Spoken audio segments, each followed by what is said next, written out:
Sekitar pukul 10 malam pada 22 Agustus 2023, kebakaran menghanguskan 8 rumah dan bedeng 4 pintu di Kabupaten Oku.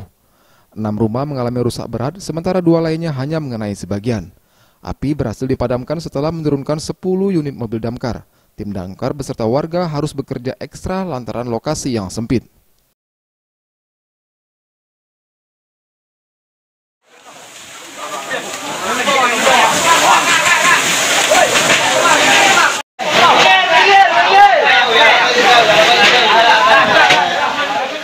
Camat Batu Raja Timur Yoyin Arianto mengatakan, belum mengetahui penyebab pasti sumber api, namun dirinya membeberkan tidak ada korban jiwa dari peristiwa tersebut.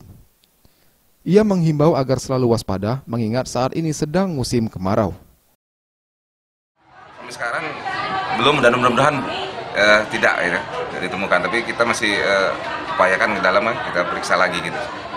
Memang situasinya yang sempit ya, susah masuk ke dalam karena ya kita tahu kan situasi lagi kemarau gini cepat sekali api menyambar itu, sehingga banyak dan memang kondisinya rapat di dalam itu rumah itu.